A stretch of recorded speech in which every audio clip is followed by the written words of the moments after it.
Hello, everyone. Some of you guys have brought up the whole idea that, Quant is the worst performing cryptocurrency along with Stellar. Why in the world would I want to continuously DCA to some of these particular projects when there's way better plays out there? Well, no one's saying that you can't get into some of those other plays. But for me, it's understanding the bigger picture, the long term play for QNT.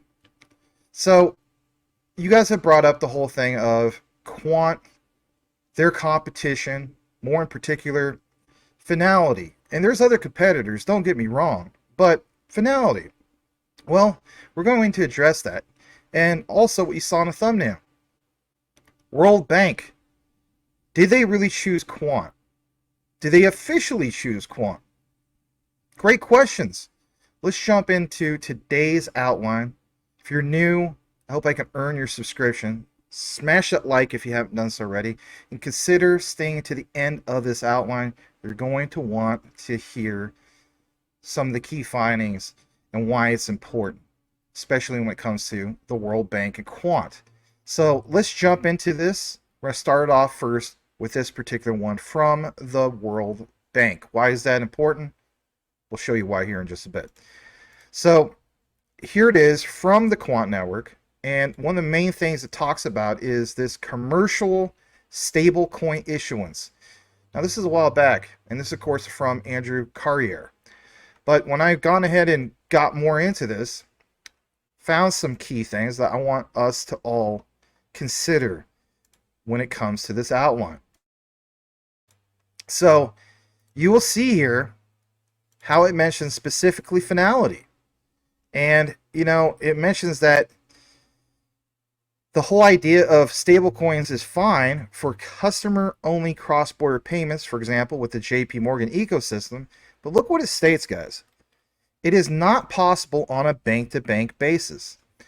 When we get more into this outline, I want you to understand the supply and demand factors and why sometimes, nothing against some of these other guys out there who cover content, it's understanding that they might have missed this in their research. Okay? So,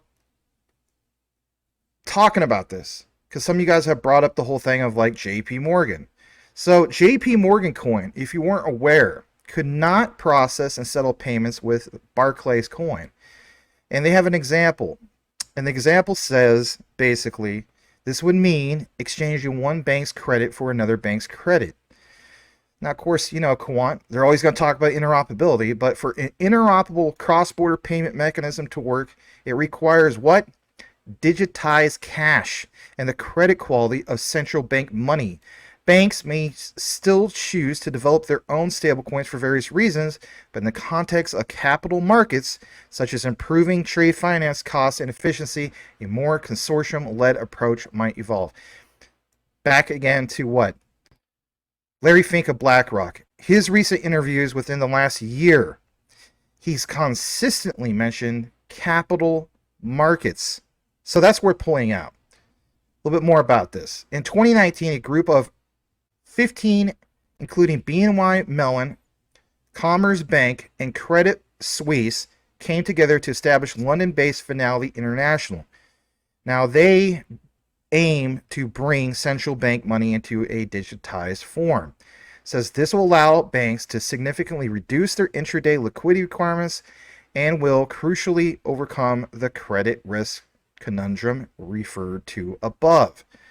Back in 2022, 3 UK fintech firms and 2 European banks, which is Santander and NatWest, successfully completed a pilot POC involving the execution and settlement of a tokenized security.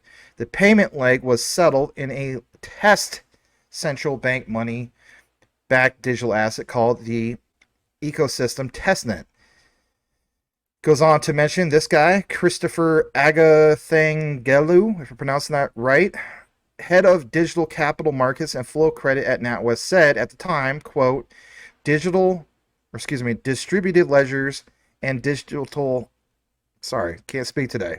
assets will help level the playing field by lowering the barriers to entry to financial markets for both large frequent users or issuers and smaller enterprises. For wholesale banking, this type of ecosystem can offer the advantage of processing and settling cross-border payments instantaneously on the blockchain, stripping away many of the time-insensitive manual processes and helping payment systems move towards a T=0 capability. Now look at this quote.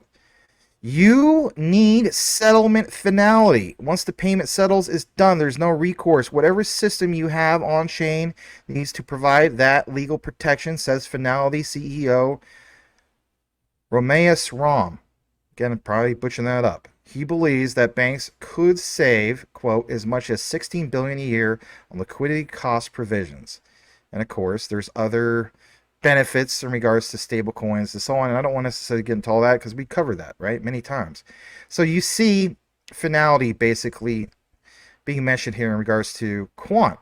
Well, at the end of the day, I want you guys to think about this. Is there truly any specific Quant connection to Fnality? Well, we're going to get into that in a bit. This is now Fnality from LinkedIn. Why is that important? Well, we understand that the Bank of England and, of course, even the Bank of International Settlements selected Quant Network, the Overledger, with Project Rosalind. So been there, done that. But what's crucial for understanding is when we get to this part about Fnality and some of these other key things that are basically mentioned here. So Bank of England's Sarah Breeden said in her recent speech that wholesale infrastructure should evolve to support the settlement of tokenized transactions to ensure the continued role of central bank money in wholesale payments. Importantly, the speech noted that private sector innovation using the Bank of England's omnibus account provided a solution that in effect allows the private sector to offer a train with the safety of central bank money traveling on privately operated payment rails using the latest DLT technology. Fnality is the first payment system to hold an omnibus account, and they look forward to bringing the benefits of central bank money to, of course, tokenized markets. And I know that when people see some of these things, they're going to state, okay, well, Fnality, yeah, it is doing what Quant is doing. So why do I need Quant? Great question. Let's get more into this. We're going to get into some of that nitty gritty. We're going to bring up some other research from other people that cover Quant. Shout out to Tokenizer. Kills it with the research. Look what he published. And this is a while back, but it's not time sensitive. And I want you guys to understand there's a narrative that you're hearing, and then there's also research. Fnality is launching a platform for wholesale payments in the United Kingdom. DLT based, sterling for support of tokenized securities and capital markets. Tokenizer states, as we know, QNT has been a fintech leader in the UK, and from its board of members, we see tons of connections to Quant. For example, Barclays tested Quant smart locks and Project Rosalind. Just mentioned that to you guys. NASDAQ, recent green markets, launched with APIs. DTCC, how many times have you heard me talk about DTCC with Nadine, Shakar. So there's that. Project Ion with Fnality. And Santander, UK Finance Panel, BNP Paribas, tested Project Mariana interoperability, Fnality, Project Ion with DTCC, times permission interoperability, CIBC, Canadian Bank, under Standards Canada. Lloyd's, for example, I think that's a typo. M-Letter, Trade Enabled XDC. Been there, done that, right? So he is right. The first banks go live are Lloyd's Banking Group, Banco Santander, and UBS. While we don't see QNT here, we can be sure knowing that they are building in compliance to what? ISO standardization. And this citation, of course, came from originally on the screenshot from Ledger Insights, but you see Fnality in the middle. But, he brings up a great point. And this is the other one, this guy, Frank08, he says, is Fnality an opponent of Ripple? Well, how about is Fnality opponent of Quant? Now, this is an example in regards to Ripple, but it pounds home this whole, narrative that, yeah, Quant has competition. Well, I think for the most part, most of us understand that, but I did want to address some of this. This is a great statement from Tokenizer, again, late last year, December 14th to be exact, 2023. He says they have some overlapping work in cross-border settlements, but so do most fintech projects. Right, exactly. He wouldn't say it's direct competition by any means, especially with Ripple's CBDC platform. Well, what about Quant's CBDC platform? Regardless, there's likely more than enough room for both of these to be used in their own optimal ways. That's the way I look at Fnality, okay? And maybe we can agree to disagree with this, but this is from Tokenizer, and last I checked, this guy knows his stuff when it comes to research. So give him a follow if you haven't done so already. He can be followed over at Tokenizer. A lot of you guys already are following him. We're going to jump into this next part of the research. This is from Miles Braun. I don't necessarily cite a lot of his material, nothing against him, but he pounds it home here. QNT Fnality times Quant is coming, ladies and gentlemen, another step closer since the initial phase 1 launch. Don't have a citation on this one, and that's okay, but I think this is valid. He says how it works. We are developing a group of payment systems that together constitute Fnality, global payments. Each jurisdictional Fnality payment system, for example, the Sterling, FNPS, US dollar, and Euro FNPS. I mean, if you think about Quant does all those things, do they not? Will utilize a settlement asset that supports real-time wholesale payments with near-instant peer-to-peer settlement, together with CAD, Yen, Swift franc, etc., etc. Fnality payment systems will comprise Fnality global payments, a network of interoperable wholesale payment systems that enable near-instant PvP settlement on a cross-border basis. The network of networks, think how that's labeled, will dramatically reduce the risk, be it settlement, replacement costs, or credit counterparty risk, in real-time settlement and 24/7 availability. Over time, we, see other including jurisdictions. Okay, been there, done that as well, right? Getting into a little bit more about this. This guy really, really shines with some of this. Knowledge Up Only. I have to give him a follow. I don't know why I was following him earlier, but anyway, Quant, like it says, has not only patents on filtering and ordering of transactions from multiple chains, but most importantly, it also has a patent on agnostic digital assets, and it implements the IMF's, as in the International Monetary Fund's, synthetic CBDC model, one that Fnality uses. Definitely worth pointing out. Why so? Now, as you blow this up, you see that they talk about this way forward, but this highlighted section talks about Quant's MLTS and how it works. In brief, funds or collateral are held in escrow with a financial institution, such as central bank or a large regional bank, and tokens to the same value are issued, minted on a private DLT. These funds can be used on any DLT or a mixture of DLTs, public or private. Quant's patented multi-ledger token MLT technology is applied. Doesn't say could be applied, is applied. This ensures that wherever the tokens, and again, think about this, tokens, changes of ownership are recorded on the original DLT and a clear audible record is maintained. The nature of MLT means that tokens are, quote, open and can be used on new and different DLTs as they emerge or as use cases grow. Again, different DLTs. This opens up the walled gardens of many e-money solutions. Think about that in itself. How many times have you heard Gilbert Verdian make some of those references, right? So I'm going to get into this next part because this is, also good stuff. And we're going to take you over to here. Shout out to our brother Mind Crypto, always killing it with the daily quant research. I don't give you guys daily quant. I try to. If you want daily, Mind Crypto is your guy. I love this guy. Shout out to Mind. So give him a follow on X. Give him a follow on YouTube if you haven't been doing so already. He has solid research. Great guy.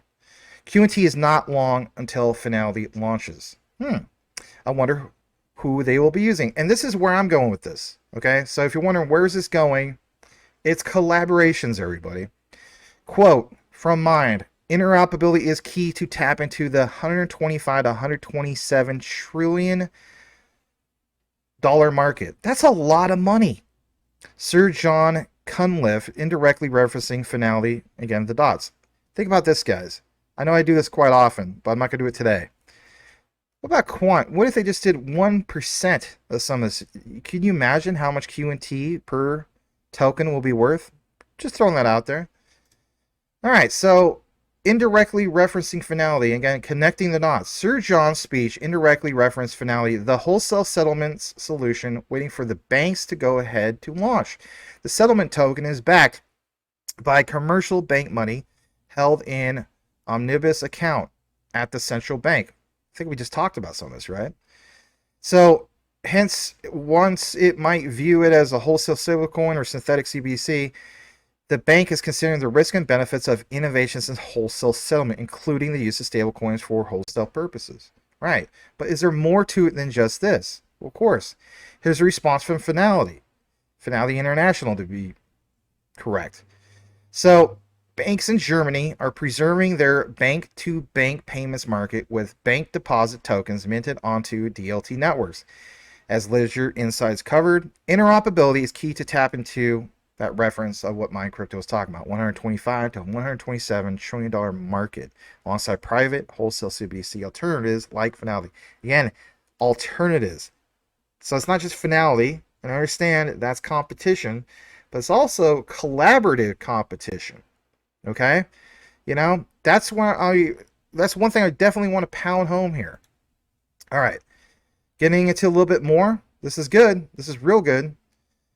Gonna actually put this on the other page to make it a little bit bigger for you guys. So Fnality, 17 banks, Hyperledger, and Corda. We understand that, when it comes to Quant's Overledger, you have, interoperability with those. And more importantly, what was it? Overledger 2.0, March 2022, I believe, had an update to allow it. So this is cited from Fnality. You see it in the screenshot, plain as day. Security settlement, trade finance, all these other ones, cross-border payments. But like it says, literally circled, or, squared, I should say.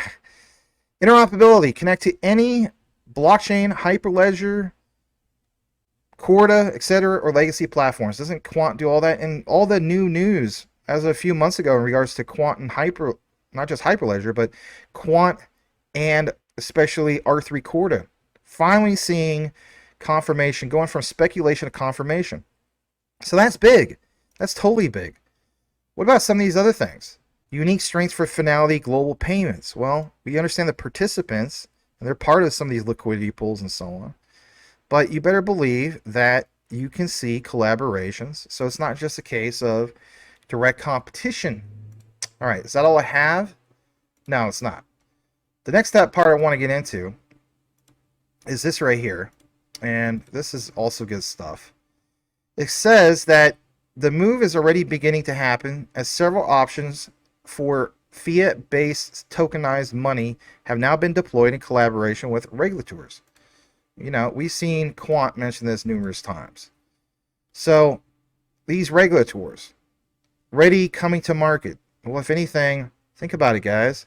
This is why we talk about the RLN and whatnot, and why we talk about, for example, the BIS's involvement in all that, and Quant orchestrating all this, because we like to talk about the whole thing of a central bank digital marketplace. So options to include CBDCs in some jurisdictions, collateralized by banks, EMIs, Fnality, and DM Reserve. Quant's technology will support the implementation of these models. Again, how is that? Because they're the orchestrator.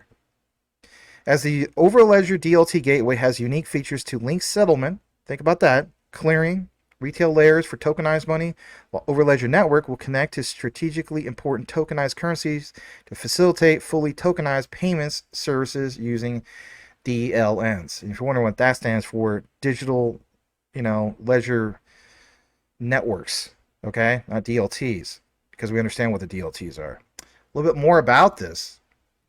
Of course, you see Fnality in the middle, but look to the left, NASDAQ. Look to the right, Euroclear. He has some more. This is good stuff from him. And I've done more than enough deep dives about, the connection of HQLA, Fnality, Quant, and so on. Okay? Did on the old channel, but it's there. So it says, Fnality and HQLA demonstrate first cross-chain repo swap pilot. And I remember covering this. And I remember the whole idea of a project utilizing Corda and enterprise Ethereum blockchain platforms. Think about it. Isn't that Quant? Absolutely.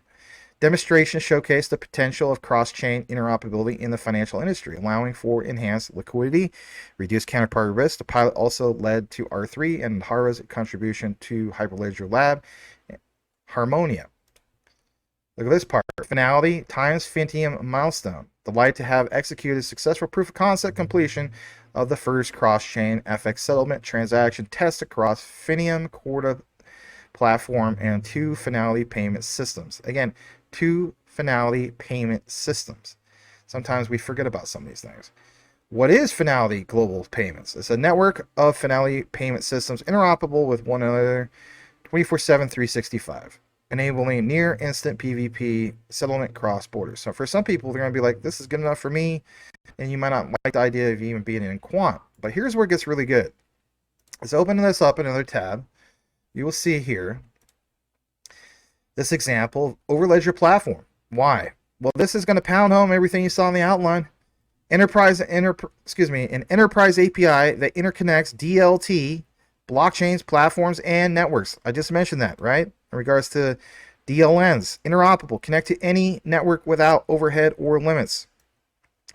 Overledger provides a wrapper to make blockchains enterprise ready. Safely bridge external blockchains for enterprise use cases.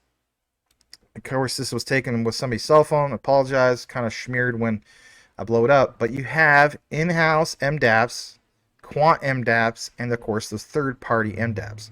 You have Overledger Portal and API. And I'm going to show you a little bit more of that towards the end of the outline through Make. But the bottom line is, you see how the connectors and back office works. And look at all this huge list. Hyperledger, Corda, Quorum, Ethereum Bestie, Ripple, Bitcoin, Stellar, Ethereum, IOTA, and EOS. So you have enterprise permission DLTs, and you even have the public permissionless blockchains. That's all worth pointing out. And on the far left, it even mentions settlement. So don't forget the part about settlement. When you go over to the right side, talks about how Overledger supports powerful multi-DLT applications and what they're developed on. And we covered a lot of this stuff. So it's kind of like been there, done that. If you're new to all this, you know, you can always go back to some of the other deep dive outlines. But here's a blast from the past. Quant Papa, he's not active on X anymore because he had a big following, got his account banned a while back. But the bottom line is, we can still reference it. QNT Finality Parsher RLN. Why is this important? Well, basically, like it says, why is netting making a comeback? Where do Finality Parsher and the ideas of the RLN, Regulated Liability Network, fit into the future of money? Right. Who has been quoted of saying that numerous times? Gilbert Verdin, right? Gilbert Verdin has more than enough times mentioned some of these key things. So that's where it's at for me. And if anything, that should be where it's at for you because, you know, it's a big deal. Let's face it. But who's on this panel? Gilbert Verdin, CEO of Quant. Okay. Is that it? Is that really it? No, not at all. Here's where it gets really, really, really good, in my opinion. So, follow this channel, The Future of Money. Basically, it's Future of Finance, if you want to get into it. It says, the future of money is now visible. What does it mean for you? This is, again, from December, but it's not time sensitive. It's part of the outline. It's going to make sense of why I'm talking about this. So, this statement, you're not hearing this from, again, nothing against a lot of these content creators, but you're not really hearing some of this nitty gritty. Literally, I'm going to read this verbatim because this is part of that nitty gritty. Once true digital money is available on blockchain networks, the token revolution will begin. I'll say that again, just in case you're like, you know, distracted with stuff. Once the true digital money is available on blockchain networks, the token revolution, yeah, there's going to be a revolution, will begin. What that money will be is coming into focus. The idea that cryptocurrencies and stablecoins will one day replace fiat currency seems less realistic today than any time since blockchain tech was first applied to traditional financial markets. In fact, the most plausible future of money is now one in which an inverted pyramid of tokenized deposits sits on top of a fulcrum made of central bank digital currency, CBDCs, it looks awfully like a past and present in which commercial bank money, this includes e-money, sits at a fulcrum of central bank money. It suggests that national and international monetary establishments have asserted their control of money, defeating the ambitions of the libertarians and the innovators that spawn myriad cryptocurrencies. Think about that statement, everybody. The truth is more complex. You're not hearing a lot about this. I'm just going to be honest. The innovative ideas and technologies of the cryptocurrency pioneers are now being embedded in a monetary system that is evolving towards faster, cheaper, more transparent, and more open forms of money and payment, but which has yet to find its equilibrium. Instead of revisiting details such as CBDC design choices or the regulations of stablecoins, this particular webinar will discuss, or will stick, I should say, to a higher level question. What is the likeliest future of money now? Think about that statement. Are you involved with this? Do you hold, for example, the ones that are part of this bigger picture of this revolution? To me, it's ISO related. Things that with real world utility. I understand that we have like don't miss the real bull market. I get that. And I hold a lot of those too. That's why I'm diversified. That's why I'll never be a maxi in one coin. But I'm not going to miss out on some of this stuff because I realize that when regulations come, that's when things will get sent. It has to. Otherwise, I guess this is the biggest lie there ever was. And some people will say, yep, that's right. I'm done watching you. But guess what? I'm not a guy with a crystal ball, but I could do research just as much as anybody else. And I love to be able to provide it to you guys, and you can make an informed decision based off the presented material. At the end of the day, none of it's financial advice. So I got into all this nitty gritty for you, and I didn't want to play this whole thing because, let's face it, it's a little over an hour. But this statement, where do finality, partial, and the ideas of the regulated liability network fit into the future of money? I've gone ahead and fast forwarded. Please listen to this. Dominic Hobson, amazing author, really smart person, old school, born in 1958, 66 years old. Why is he paying attention to what all these institutions are doing? And more importantly, which one are they choosing? Can you read between the lines? I think we can. I've gone ahead and fast forwarded to it. Listen to this. We got more on this outline. Thanks for being here. Consider smashing a like if you haven't done so already. Here we go. I'd like to focus on tokenized deposits because they will obviously be affected by interoperability. The view I expressed at the outset is that tokenized deposits are going to be much more popular than stable coins. They're going to be the natural commercial private money counterpart to CBDCs. Why? Because they remain a liability of the issuer, unlike stable coins, which are reliant on the underlying assets, the reserves they have. And that means that tokenized deposits will on the whole be issued by banks, and those banks will be subject to the capital liquidity ratios and the regulation by central banks that are in place already to support the deposit liabilities of those banks. They don't, to talk about disintermediation, they don't threaten the funding of the banks either. They're fully fungible, of course, with those non-tokenized deposits. Above all, they can actually be, transfers can be settled through the existing infrastructure. You can simply debit and credit the accounts at regulated banks and settle them in central bank money. In other words, they don't overthrow the system. It seems that they can interoperate very successfully with CBDCs. So I'm wondering if you agree that I'm right. And Matthias, maybe you could address this first. Am I right to think tokenized deposits are going to become the private counterpart to central bank digital currencies? In my view of the world of the future, or the future of money, definitely yes. I believe that's we're gonna see this two-tier system because I don't believe it makes sense that we as end customer do have the choice between having an account with the central bank and having an account with the retail bank, because the retail bank is fulfilling functions within the financial ecosystem. From that perspective, I don't think there is a demand to create these bank runs to more secure havens like a central bank. From a design, I think that the challenge is how, from a design perspective, how to design such a setup that in the end, these tokens are technically fungible. They are fungible from the risk perspective, which plays a role, and I think that's going to be very interesting. And we haven't, at least to my understanding, we haven't seen much in that space in the past. And I think there is it's a great area of further research and innovation going forward to actually create a well-designed tokenized deposit coin. So he mentions the guy in the top right, two-tier. And if you're wondering who that guy is in the top right, it's Matthias Stodak of SDX, okay? So, two-tier. He mentioned that. Let's jump over to this about two-tier. This gets really, really good. So, back in, I should say a while ago, March 17, 2022 to be exact, Overledger introduced new two-tier, or tier 2, I should say, QRC20 smart contract capabilities. Now, that, of course, was that with that update, Overledger 2.2.2. All right. Where am I going with this? Well, think about it. In that interview, that was only last December. So Quant already built this out over 2 years ago.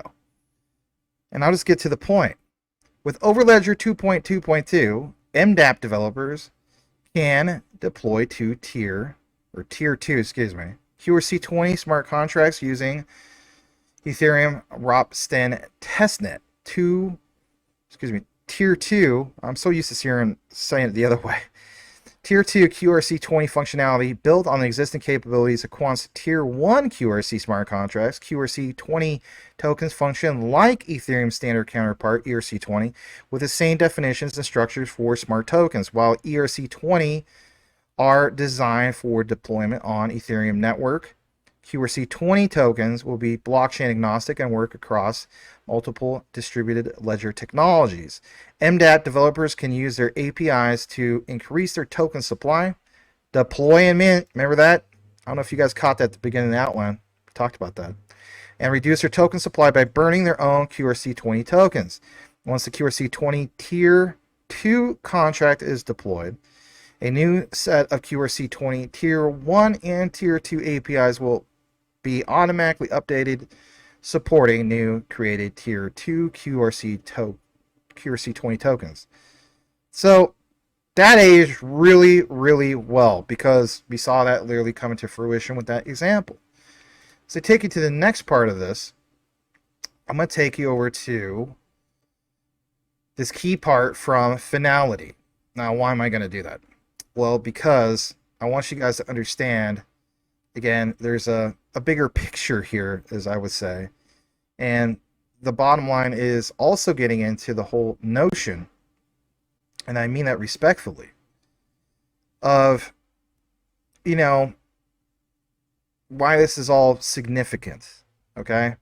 So this is from Ledger Insights. This is good stuff as well. Why is this important? UK Regulated Liability Network, remember the RLN, to experiment with digital pound as tokenized deposits, September 4, 2023. Does it mention anything about Fnality? Well, yeah, it does.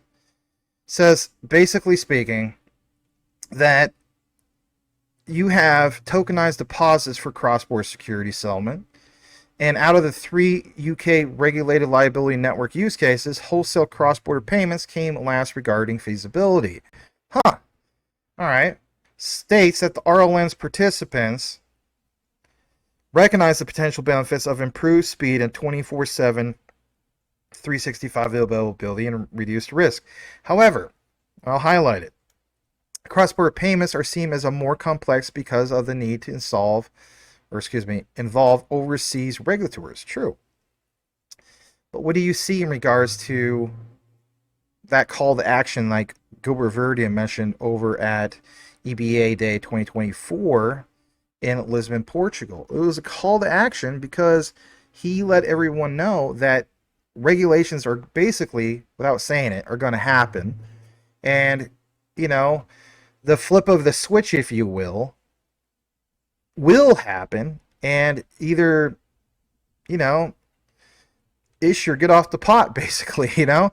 So, call to action. So, at a point not mentioned in the report is that the least 3 of the RLM participants, Barclays, Lloyds, and Santander, are also involved in Fnality. That's a UK-based infrastructure targeting token-based wholesale cross-border payments using a different model to the RLN. Again, different model to the RLN. We already have studied this numerous times on numerous deep dives that when it comes to the RLN, it's the ones that are part of that, right? The regulated liability network, which Quant clearly has the orchestration for that, and the regulated settlement network. Again, what will settle? So again, I understand that Fnality is a competitor, but when you see that statement right here, well, different model? Okay. Where am I really going with this when I conclude this? I will give you the answer here in a bit, but again, I like to make things make sense. So, if the RLN pursues the same use case, there would be quite a bit of duplication of purpose. But those participating in both projects also have a front row seat to the regulatory struggles. True, absolutely. Fnality is also viewed as one of the potential RLN settlement assets alongside an API linked to real-time gross settlement system, RTGS, and wholesale CBDCs. I'm not saying that they can't be part of it at all, but I'm going to go more with the ones that I've seen already proven themselves. And if anything, collaborate like with Quant. The third security settlements use case overlaps somewhat with Fnality. RLN participants view it as an attractive timing wise because the UK's digital security sandbox, specifically the use case is to use the RLN for post-trade settlement of repurchase agreement, which is repos. And I already talked about this in regards to this a while back for institutional swaps is what it was called. So there is some advantages of using the RLN and how it could include 24/7 liquidity settlement efficiently and, of course, automated margining. But the involvement of non-bank entities such as central securities depositories, which is CSD, pushed it into the medium feasibility category. UK RLN is likely, of course, to use blockchain. Or, if anything, use the ones in a range of technologies, right? So look at this last statement from this page. Part of the discovery phase, work included comparing whether to adopt a centralized or decentralized technology, arriving at the preference for DLT. The reasons given were tokenization. Again, guys, think about that. Tokenization, integrity, transparency, and privacy. Quant already hits all these aspects. A range of technologies were assessed, including what? R3 Corda, Adhara, Millicent, Quant, Polygon, Canton, Settle, and Nox. They also analyzed others such as Quorum, Parity, Hyperledger, Besu. And like it also says, however, the participants didn't share any decisions on the tech providers, but they believe that Settle with Citi originated on the RLN concept, and Settle and Digital Asset have been working on it for more than a year.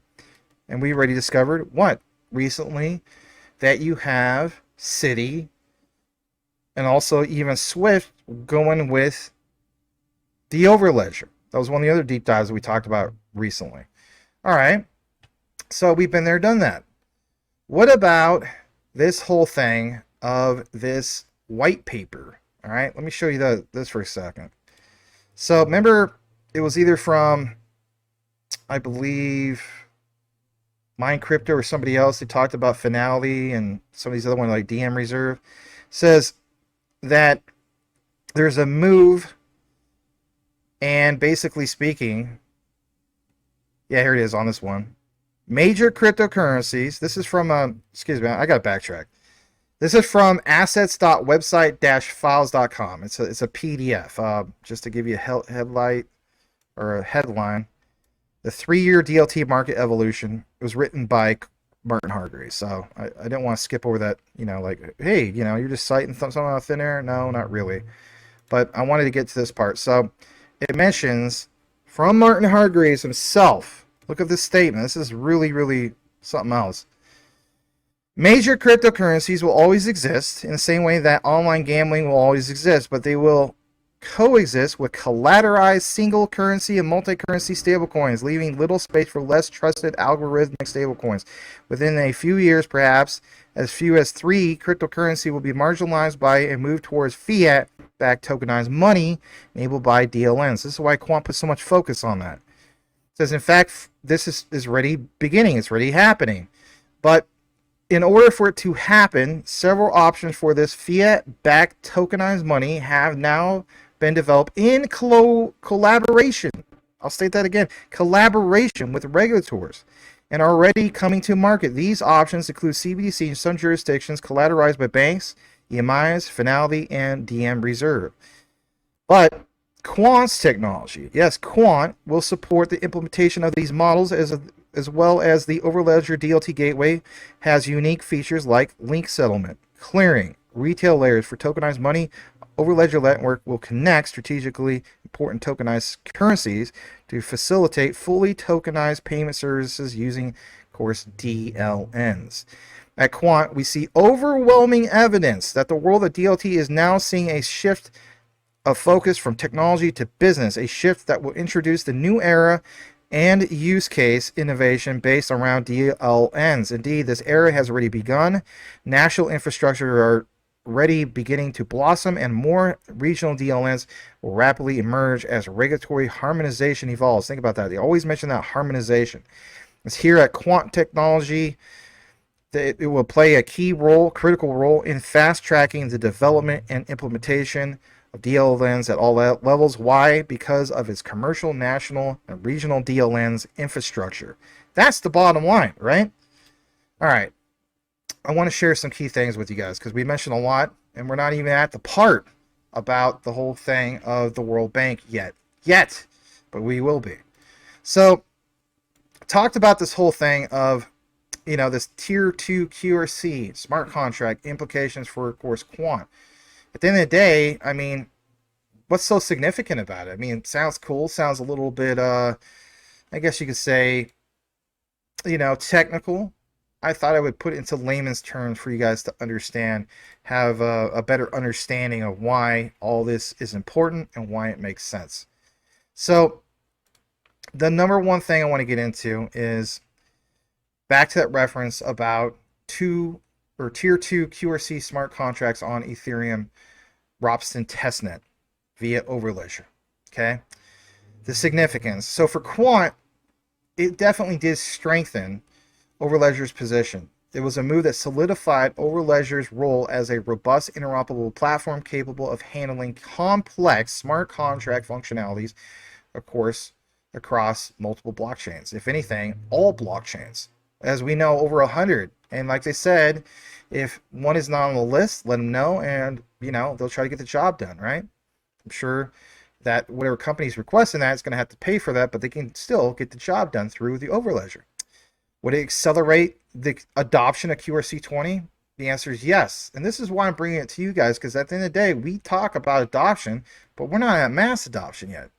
So by expanding the capabilities of QRC20 tokens, QNT, as in Quant, is likely to see increased adoption. Yeah, increased adoption and likely of its token standard as a more versatile and flexible option, of course, for developers. All right? Cool. Being blockchain agnostic is awesome, but more importantly, being asset agnostic is even more important. You had to create something. You had to lay down that framework for that to happen. All right, what about enhancing developer experience? Everybody wants to have a better experience. I don't care what it is, whether it's web tools, video games, you name it. Everybody wants a better experience. Well, by enhancing this developer experience, the provision of APIs in themselves for MDApp developers to easily manage token supplies simplifies the development processes. Basically, it's going to potentially attract more developers. I don't think it's potential. You already see that going on as we speak. We're literally at the doorstep of getting to that next big hurdle of going from adoption to mass adoption. I think we're at the adoption level as we speak. But attracting more developers to the Quant ecosystem, that's a big win. You want to hear about some of these things. All right. Gilbert Verdian is always talking about the Internet of Trust. Well, is it going to build trust and credibility? Yeah. Demonstrating compatibility with Ethereum's ERC20 standard and the ability to deploy a well-known testnet like Ropsten definitely, of course, enhances Quant's reputation and, of course, credibility. But it's building standards upon that. while a lot of us don't like the idea of ERC20, think it's garbage and so on, it's taking it to the next level with scalability through the Overledger. All right, what about the whole concept of where does the broader ecosystem come into play? Because that's what you might be here for. Well, basically, increase interoperability. Through what? QRC20. So QRC20's blockchain agnostic mechanism promotes greater interoperability between different blockchains, facilitating cross-chain transactions and asset management. That's utility in motion when you look into it. Is it going to stimulate like innovation? The answer is yes. The ability to deploy and manage smart contracts on different platforms, you better believe, will lead to new and innovative applications, driving the growth of the overall blockchain industry. These are big wins. You may not see it right now because, you know, the coin price is significantly low and it's one of the worst performing ones out there. It's that long-term vision. All right, vision. How do we expand the token economy, especially when it comes to QNT? Well, the potential for wider QRC20 adoption would contribute to the expansion of the overall token economy and create a new economic model. We all want to see that. We all want to root for that. But in summary, the introduction of a Tier 2 QRC20 smart contract, of course, is strategic, and it is a big move for Quant in the right direction. But it's going to position the platform, already has, because technically speaking, it's been out for 2 years, as a leading interoperable solution and fosters a more vibrant, interconnected blockchain ecosystem. It already has been a step towards realizing Quant's vision of a truly interoperable world where value can flow, yes, you heard me right, flow seamlessly across different blockchains. Now, there's implications because Quant has competition, as some people have pointed out. And while we're not preaching to the choir about Quant having, competition, it's understanding that it will increase its demand. I don't care what project it is out there. If you don't have any competition, that's not a good thing. But more importantly, by having competition, it will increase the demand because people will see which one makes the most sense, especially if it saves that company a significant amount of money compared to the competition.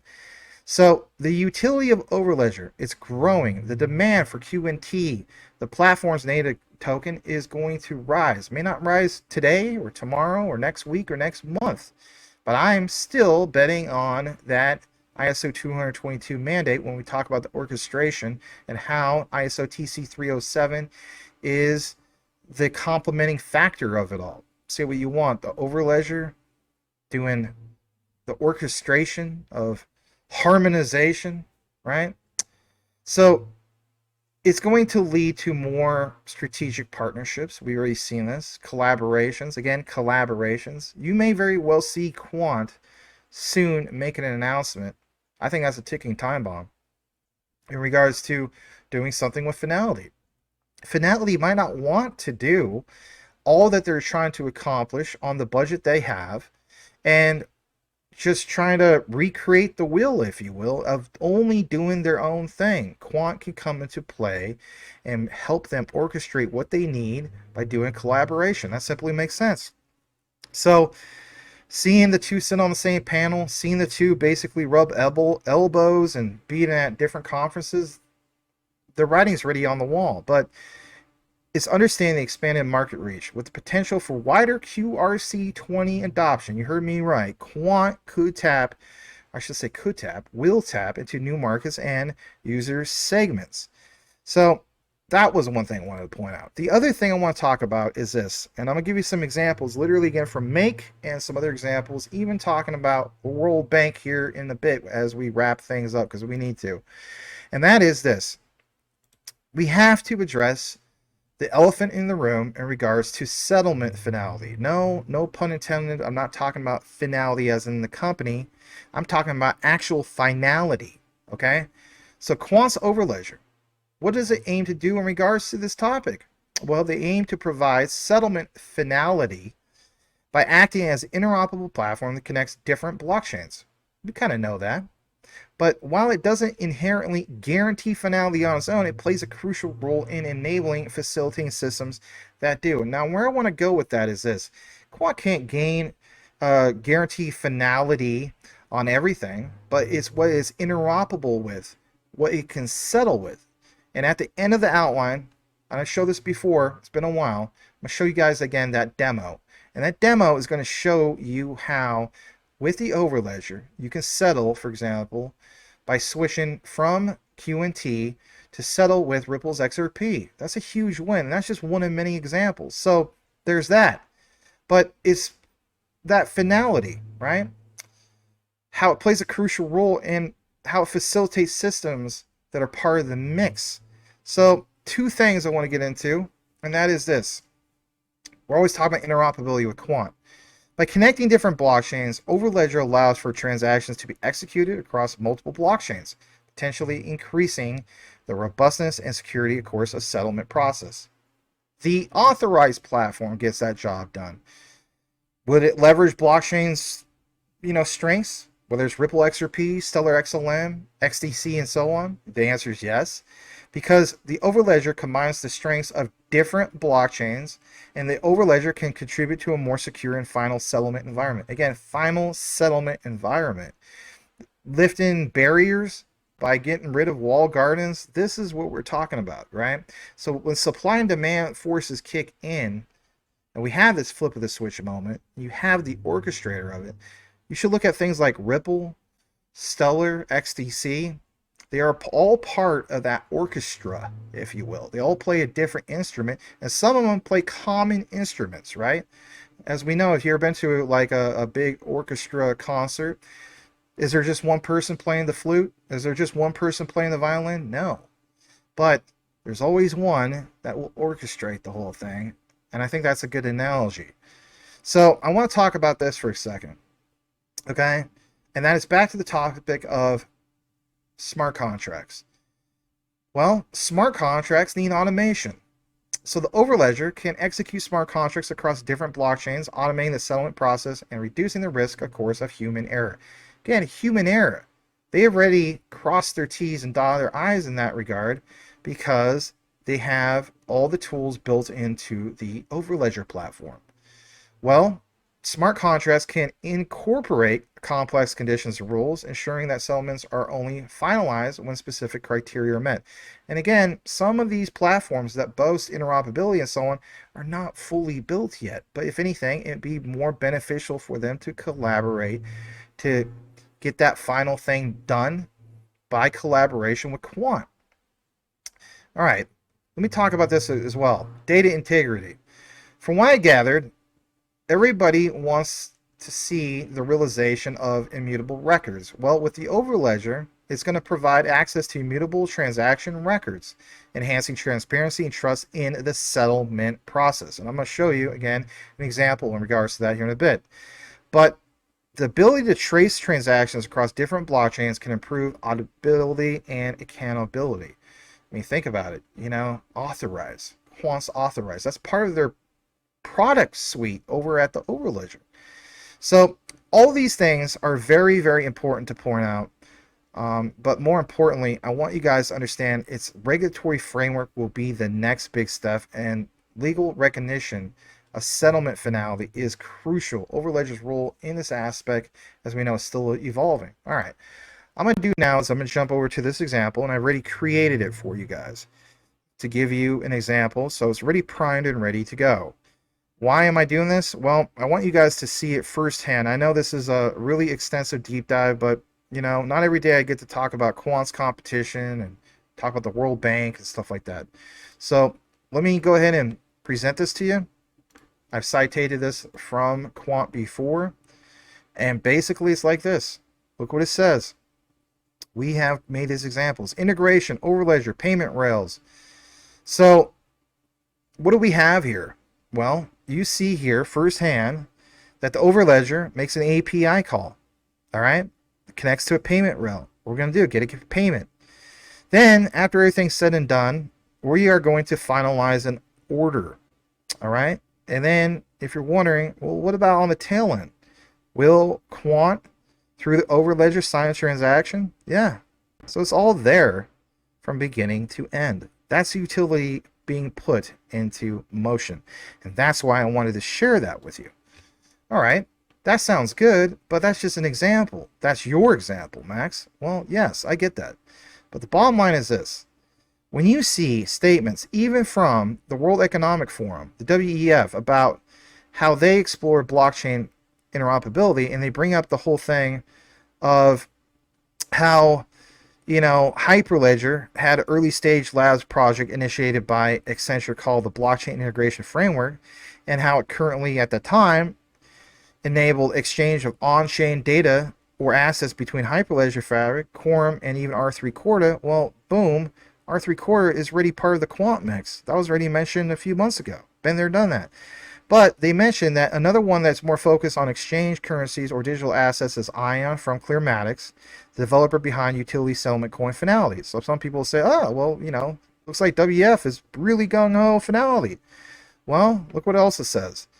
Backed by several of the world's biggest banks, and some people are going to point that out. And then it also goes on to mention one. Oh, yeah, there's also Quant's Overledger. Yes, oh, yeah, there's also Quant's Overledger. So don't ever forget that, just because there's competition, it's the one that will shine above all. All right, the moment you've been waiting for. Let's give you the citation. All right, so let's take you over to this. This is a World Bank document. This is a PDF, and it has public disclosure. It's been authorized, so I'm not doing anything wrong. And that is this from the World Bank about blockchain interoperability. Okay, so Technology and Innovation Lab, World Banking Group. And again, I just wanted to show this just in case some of these people out there saying that, oh, I just came up with this out of thin air. But the paper in itself is a 62-page PDF. You can get the hardback version too, but it mentions and summarizes the initial exploration of what, everybody? Findings of the World Bank Group, their Technology and Innovation Lab, in a partnership with the International Monetary Fund, the IMF Digital Advisory Unit, on blockchain interoperability, and some of the related approaches and efforts being carried out by blockchain innovators and other institutions. It covers the use case and technical approaches of the different blockchain platforms, use to exchange information, assets, as well as the experimentation the group conducted in the area of interoperability. The paper further identifies interoperable issues which needs more attention and provides guidance to practitioners.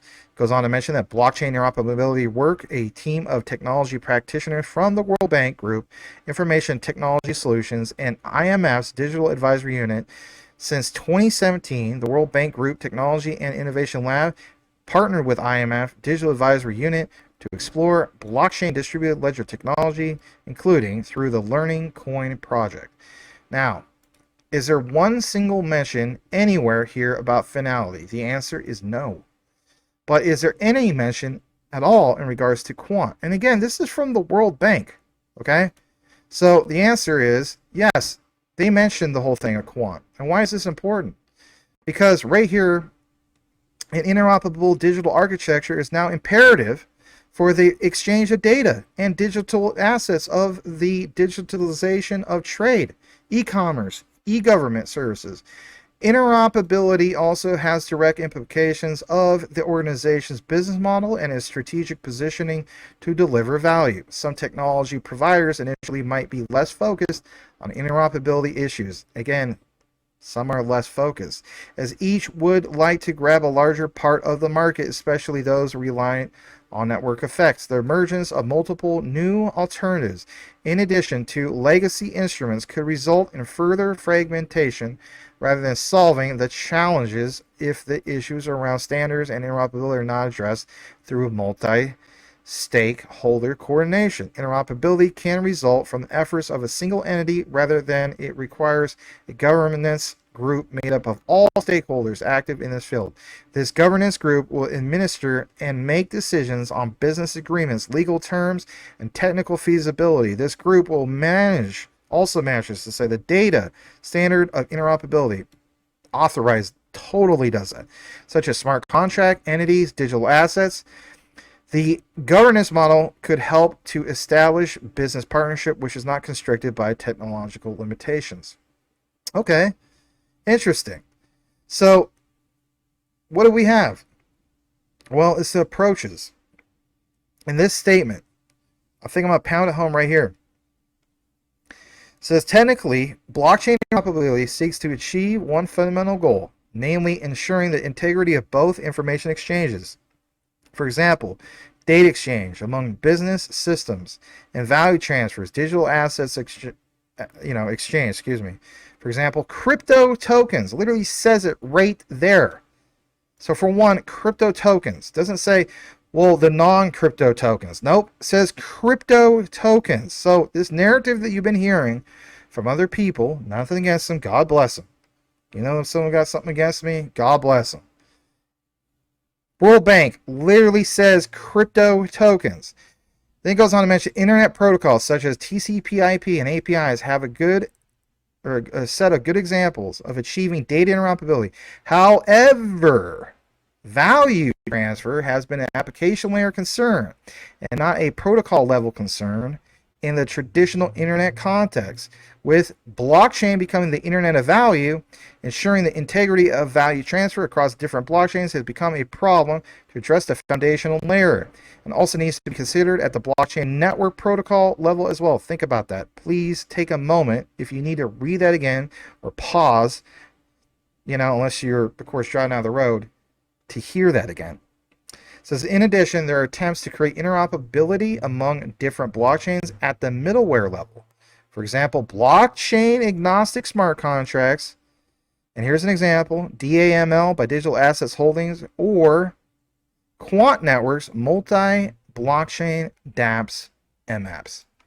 Okay. Is there anything more about Quant? Yes. Talks about the Overledger platform, and again, this is from the World Bank. By Quant Network connects various blockchain networks as well as legacy systems. The platform provides blockchain-agnostic operating systems for businesses to run. And we understand that, it has this interoperability with Bitcoin, IOTA, Ripple, and so on. But, they talk about some of this stuff. They definitely talk about some of this stuff. And this last part, from this PDF from the World Bank. In Phase 1, the main purpose of the core chain was to track, trade, and transit agreements between participating nations. For example, China, Indonesia, Malaysia. The trade agreements specified preferential tariff rates for certain goods, over a given period of time, and a limit on the quantity. Okay. Similarly, multilateral agreement covering, among others, transit arrangements allows for goods to be transported via the ports of a given country. Although multiple nations can be part of this network, only the ones involved in a given trade or transit agreement are privy to the details of the agreement. All right. How do you say quant without saying quant even after they said quant? Figure 10. Orchestrator as an application adapter. There's your mic drop moment. So for one, they did say quant earlier, and I talked to them blue in the face about orchestration. Network nodes, Ethereum, APIs. Gee, I wonder what one that could be. And then the orchestrator. I mean, it almost looks like the Quant logo, right? Then you have Quarter part of the mix, and that aged really, really well, did it not? Absolutely, it did. So again, I'm going to type in Fnality, and I have nothing against Fnality, all right? I'm just pointing out, yeah, I just typed it in. Fnality, nothing. But sure as the heck mentions Quant 4 times in this, and we just talked about that. So, okay, that's the competition. Get that. All right. Well, Max, you just pulled up a PDF. That's all you did. I'm going to go to the World Banking Group, and I'm going to type in Fnality. Okay, I welcome that. I hope you do that. And to the guy who says that I talk aggressive and all that, hey, I'm not talking aggressive. I'm just making some points. Some people don't like the way I talk for whatever reason. Hey, it's okay. I have thick skin. I can take it. But the point is, look what it says if you go to the World Bank Group. Go to it. Try it yourself. verify what I'm doing. Go to worldbank.org, type in Fnality. Sorry, no results to, for your match. But if you were to type in Quant network, watch what happens. I'm going to pull that up. And basically, what do you see? Quant network mentioned numerous times, actually. But this one is the one I gave you guys right there. All right, that's the PDF. All right. And I will also state this. Let me come back into the frame. Okay. I want to put out a little disclaimer. And basically, it's like this. I am not oblivious to the whole thing of NDAs for Fnality. Could very well be that there's an NDA stating that for whatever reason it's not supposed to be listed on the World Bank site in regards to Fnality. True. But guess what? How many times have we seen examples of Quant when it comes to NDAs, and then later on, maybe a year later and so on, you see things coming to fruition? Here are some examples. Project Hamilton. I took a lot of flack about, oh, that's real speculative. MIT and Quant and the Reserve Bank of New York and so on. That came into fruition. What about Project Rosalind, Bank of England, Bank International Settlements, Quant? That aged really well, right? But again, NDAs. So I'm not, again, oblivious to the whole notion that maybe there's NDAs, but still, at the same time, with all that said, I'm going to go by what I also see. Some of you guys, that's all you do. No offense. You just want to see, I just want to see the proof. You already saw that being presented. So what one am I going to bet on? I'm going to bet more on Quant for long term. And if anything, be still diversified, not just, Quant maxi. Some people think I am. But understanding that, yes, the prices are really low. And yes, there's competition from, there's competition for Quant, Fnality. There's other ones as well, and I'm not going to do a deep dive about that because we're well over an hour on this deep dive.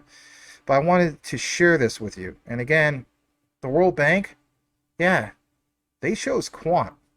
So, like, comment, subscribe if you appreciate deep dive content like this. Consider sharing it with others. Really do appreciate you guys.